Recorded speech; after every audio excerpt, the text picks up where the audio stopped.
Eh bien bonjour, content de vous retrouver en cet hiver rigoureux. Ça fait longtemps que j'ai pas fait de vidéo. C'était l'occasion pour moi de vous parler d'un petit coup de gueule, parce que j'en ai un petit peu marre qu'on s'oblige un petit peu à prendre de la vitamine D en hiver. Je n'en prends jamais, je n'ai jamais eu de problème particulier, donc je ne vois pas pourquoi elle serait absolument nécessaire. Alors, on va essayer de casser un mythe. Est-ce que la supplémentation de vitamine D en hiver est absolument nécessaire?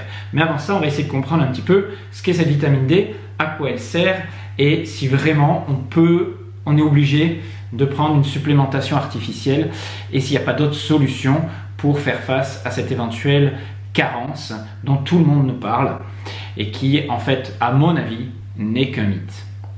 Alors, les autorités commencent souvent par un constat, les diététiciens, j'ai regardé des vidéos sur YouTube partout, comme la mienne, et tout le monde commence par dire voilà, 80% de la population est carencée en vitamine D en plein hiver. L'alimentation, même équilibrée, et la lumière solaire sont insuffisantes pour compenser ces carences, donc, du moins pour nous apporter ce dont nous avons besoin au quotidien. Donc pour cette raison-là, les autorités sanitaires recommandent désormais des prescriptions de vitamine D allant de 600 à 1000 unités internationales par jour, c'est-à-dire une vingtaine à une trentaine de microgrammes de vitamine D, en particulier pour les enfants et surtout pour les personnes âgées. Alors, juste un petit point par rapport à cette vitamine D. Qu'est-ce que c'est? D'où elle vient? Comment on la fabrique? Alors, vous savez que 80% de notre vitamine D, voire même 90%, au départ, c'est des stérols de notre organisme, comme du cholestérol, cette molécule-là, qui sous l'action des rayons UVB, je dis bien UVB, va se transformer en une molécule qu'on va appeler du cholécalciférol, la vitamine D3 inactive. Je dis bien qu'elle ne sert à rien dans le corps tant qu'elle n'est pas activée. Pour cela, elle va passer dans le foie, comme vous voyez sur ce schéma, puis être transformée à nouveau dans une deuxième étape dans le rein, où elle va être activée et devenir ce qu'on appelle du calcitriol. Et c'est sous cette forme-là que notre corps l'utilise, en particulier pour assumer plusieurs fonctions, dont la fonction la plus importante, la plus reconnue, qui est en fait une fonction phosphocalcique, c'est-à-dire qu'elle va permettre l'absorption du calcium et sa fixation dans nos tissus osseux. Mais bien sûr, cette vitamine D a d'autres fonctions, des fonctions immunitaires, des fonctions de régulation hormonale dans le corps. C'est une molécule en fait qui se rapproche très fortement du cholestérol et qui va donner naissance ensuite à d'autres hormones dans le corps, très importantes, comme la progestérone, les testostérones, les œstrogènes. Donc c'est un dérivé de ces hormones stéroïdiennes. Voilà, alors le calcitriol, c'est une hormone, je dis bien, quand on vous donne, vous, une vitamine D3 en supplémentation, c'est une vitamine qui est inactive et qui va devoir être activée par plusieurs étapes. Déjà, on ne nous dit pas si le corps est vraiment capable de réaliser correctement cette transformation en vitamine D3 active, c'est-à-dire en calcitriol. Le calcitriol est une hormone stéroïdienne qui cible plus de 200 gènes. Donc, une grande variété de gènes dans le corps humain va muter sous l'action de cette hormone et en particulier on a un lien très fort entre la concentration en vitamine D3 active et la fabrication de sérotonine. Sérotonine qui est le fameux neurotransmetteur qui va contrebalancer la fameuse dépression, en particulier saisonnière, liée au manque de soleil. Donc, il y a ce lien qui existe effectivement. Alors, cette vitamine D intervient dans la modulation immunitaire, on l'a dit, diminue les risques cardiovasculaires, intervient dans la minéralisation osseuse. Toutes ces fonctions-là, elles sont bien identifiées, bien connues. Et ce que les autorités nous disent, c'est que lorsque on descend notre taux de vitamine D, alors attention, je dis bien taux de vitamine D inactive dans le corps, en dessous de 30 nanogrammes par millilitre, c'est comme ça qu'il est mesuré, vous êtes soi-disant en carence. Et en particulier, quand cette concentration est inférieure à 10 nanogrammes par millilitre, vous êtes sérieusement là en carence. Donc là, on va vous supplémenter de façon obligatoire, même si cette forme de vitamine D n'est pas forcément à 100% sûre d'être transformée en vitamine active. Alors, on a mesuré, selon des études encore, que j'ai lues, étudiées, regardées un petit peu partout, que la vitamine D3, le calcitriol, a donc de nombreux bienfaits pour nous protéger, en particulier de l'ostéoporose, des maladies de type cardiovasculaire, diabète type 1, type 2, psoriasis, infection, etc., etc. Donc on va la mettre à toutes les sauces, sans preuve irréfutable, mais les études montrent quand même qu'elle a en effet une incidence sur ces pathologies-là, même si elle n'en est pas la cause. La carence en vitamine D3 n'est pas responsable de votre asthme, de votre hypertension, de votre arthrite, et c'est pas en vous supplémentant que vous allez supprimer ces symptômes-là. Mais on dit qu'elle est active et intéressante dans ce type de pathologie-là. Alors je ne sais pas exactement pourquoi. Ceci étant, les besoins que l'on nous recommande et que l'on, soi-disant, n'arrive pas à compenser, c'est les besoins alimentaires. On nous dit, voilà, de toute façon, les apports alimentaires ne sont jamais suffisants par rapport à vos besoins. C'est-à-dire que, normalement, un Français moyen, quand on regarde ce qu'il mange, on s'aperçoit qu'il a un apport de 124 unités internationales par jour de vitamine D3. Ça veut dire que c'est largement insuffisant par rapport aux 600 unités internationales dont nous avons à peu près besoin tous les jours correctement. Alors, bien sûr, on nous dit que pour compenser ça, au niveau alimentaire, il suffirait de manger une cuillère à soupe d'huile de foie de morue 4 fois par semaine ou une portion de poisson assez gras tous les jours. Mais on nous dit que ce n'est pas envisageable parce que les poissons il y a trop de concentration en mercure, de pollution particulière dans ces poissons-là. Mais attention, est-ce qu'il vaut mieux prendre une supplémentation synthétique plutôt que de prendre 3-4 fois par semaine du poisson gras, pêché en mer du Nord, dans les mers baltiques, etc., qui sont des mers qui ne sont pas trop polluées par rapport aux autres, bien qu'elles le soient quand même, hein, et en se contentant de petits poissons qui ne concentrent pas totalement le mercure. Donc ça, c'est la question que je pose, et moi, je peux vous dire que je ne me prive pas de manger les petits poissons gras en hiver. Ceci étant, l'alimentation n'est censée que couvrir que 10%, 20% des apports. Mais si vous mangez suffisamment de poissons gras ou même de fromage, certains fromages ou de jaune d'œuf un petit peu, qui en contiennent légèrement, comme vous voyez sur cette image, on peut arriver largement aux 600 unités internationales par jour. Donc même si on était privé de soleil, qui est normalement le facteur essentiel de notre apport en vitamine D3, 80% de nos apports proviennent du soleil, alors je dirais bien c'est vrai surtout en été, mais en hiver comment on fait? Eh bien peut-être qu'on peut compenser par l'alimentation. Alors pourquoi je parle surtout de D3 et pas de D2?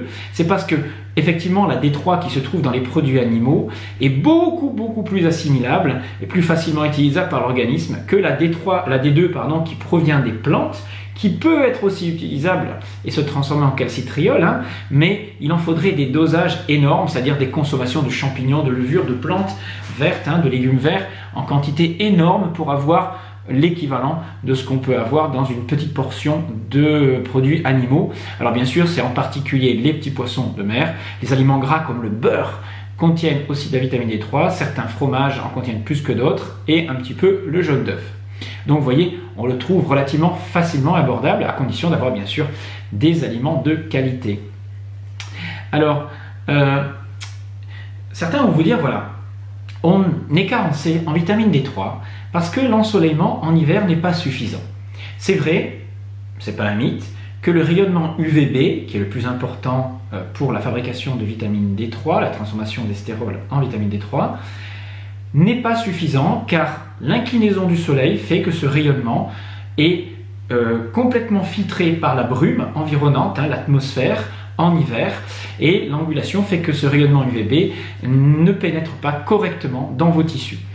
Donc, effectivement, en hiver, sous nos latitudes, on va dire de novembre jusqu'à mi-février, s'exposer au soleil n'est pas vraiment suffisant selon les autorités. Mais attention, vous allez voir dans la vidéo que j'ai faite, hein, le petit aperçu tout à l'heure, que quand on s'expose de façon très perpendiculaire, une journée de très grand ensoleillement, il y a quand même encore quelques petits rayonnements UVB qui sont utiles. Et ça, les anciens le savaient très bien. Regardez dans ces images, vous avez par exemple des enfants à l'époque, hein, que l'on faisait monter au sport d'hiver.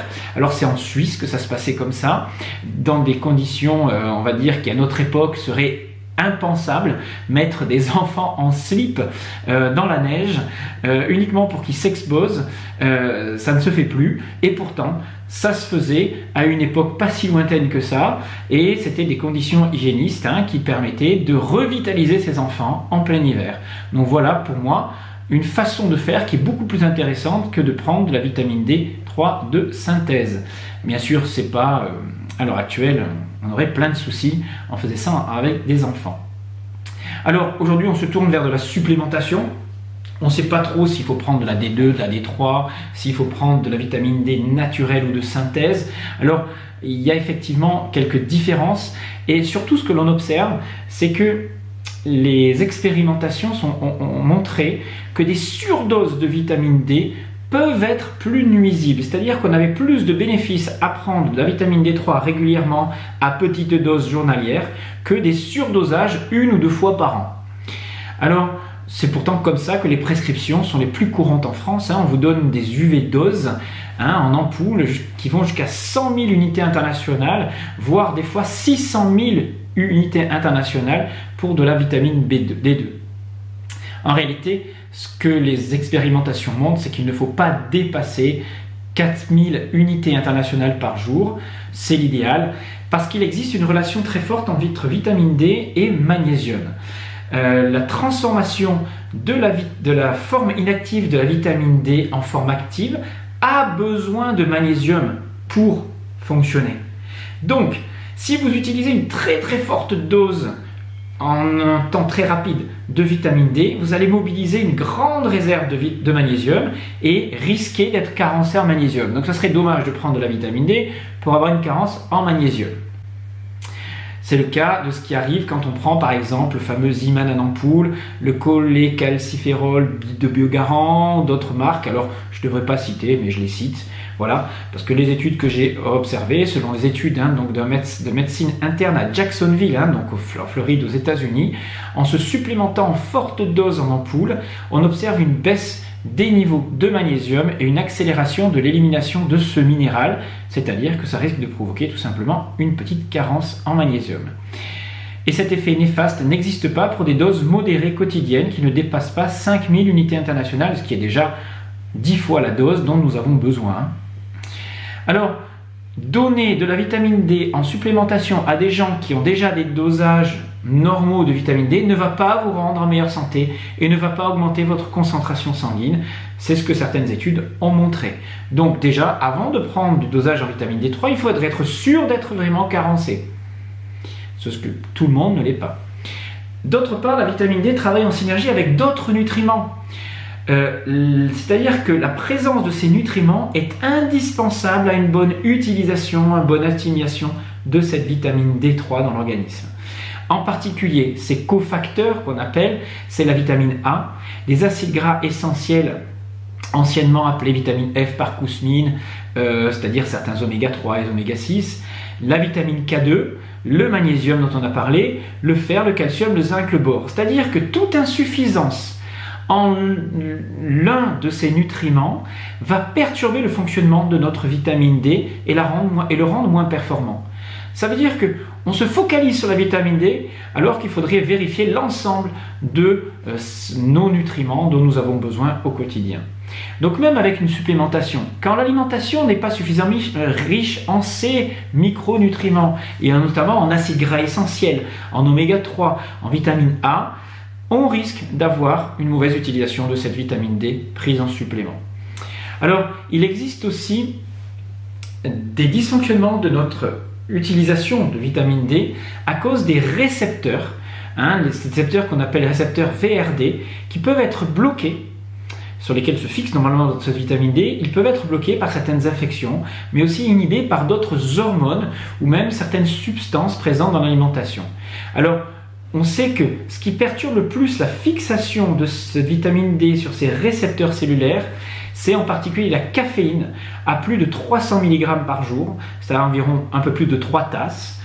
Le stress, c'est-à-dire la présence d'une quantité importante de cortisol dans notre corps et d'autres glucocorticoïdes qui sont des hormones du stress en quantité importante, constante, va limiter l'assimilation, l'utilisation de cette vitamine D, et puis divers médicaments qui peuvent jouer un effet contradictoire. Donc attention à toute médicamentation.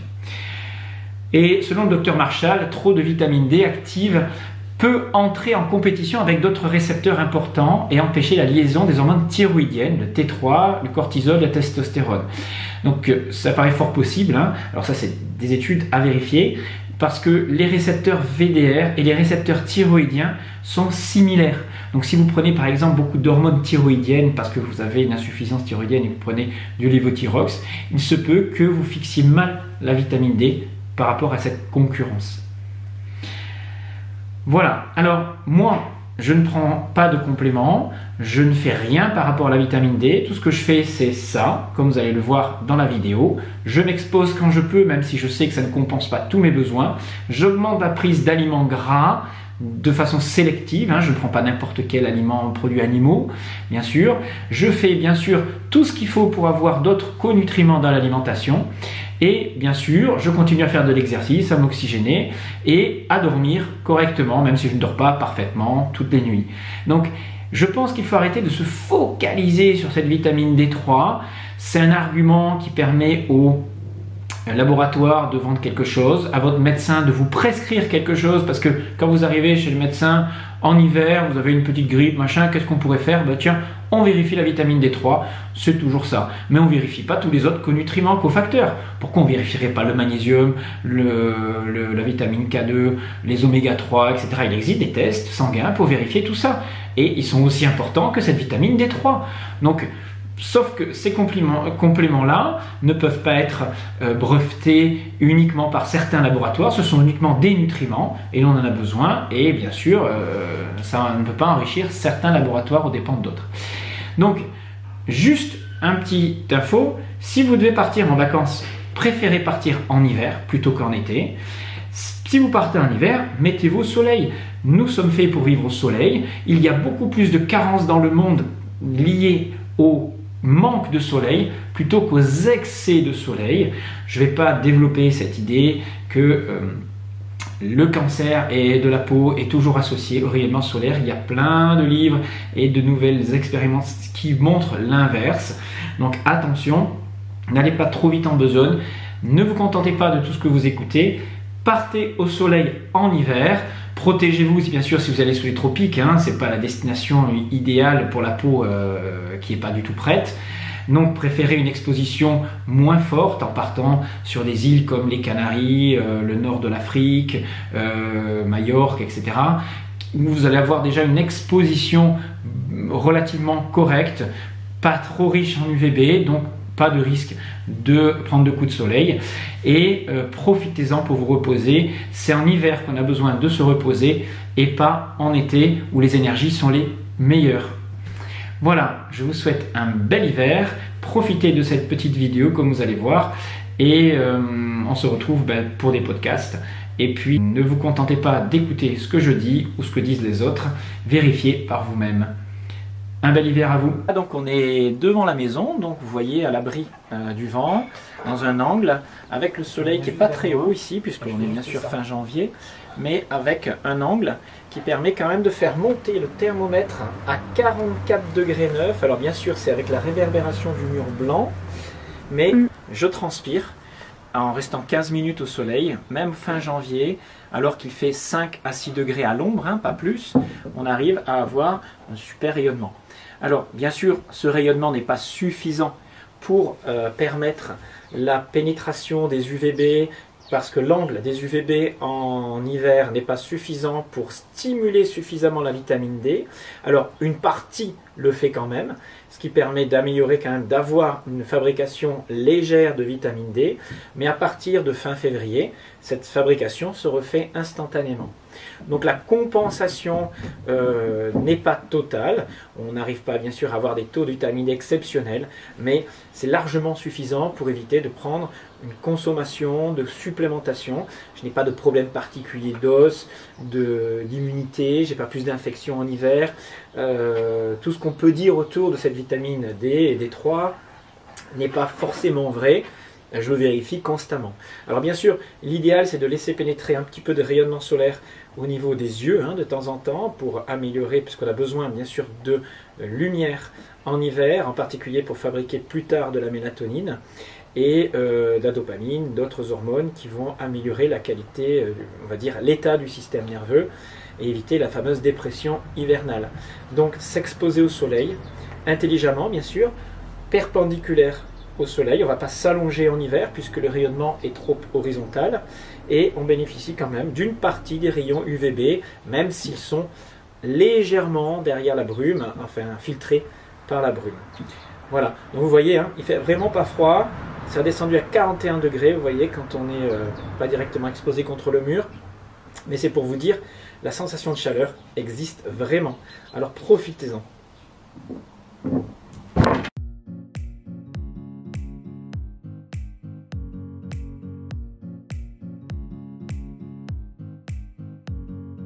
Bonjour et bienvenue dans Réflexion naturopathique. Vous vous intéressez à la santé, aux médecines alternatives, vous cherchez à améliorer votre hygiène de vie, à acquérir les outils pour devenir acteur de votre santé, mais vous vous sentez parfois perdu au milieu des informations contradictoires que l'on trouve dans ce domaine. Alors bienvenue sur Réflexion naturopathique, le podcast qui apporte un éclairage nouveau et approfondi sur les questions de santé, de bien-être et de développement personnel. Je suis Jean-Brice Stivan, je suis praticien naturopathe, professeur d'éducation physique et sportive, conférencier, je dirige la formation alsacienne de naturopathie. Je vais partager avec vous plus de 30 ans de pratique, d'expérimentation et de recherche autour de la naturopathie et de la santé en général. Ce podcast est un espace de réflexion autour de nombreuses questions que l'on peut se poser quand on souhaite prendre sa santé en main. Je vous propose donc d'aborder avec un regard critique et le plus objectif possible de nombreux thèmes liés à la santé et au bien-être, à travers une approche qui s'appuie à la fois sur les connaissances scientifiques modernes et sur les principes des médecines naturelles traditionnelles, en particulier ceux de la naturopathie, une médecine de terrain que j'exerce et enseigne depuis plus de 20 ans.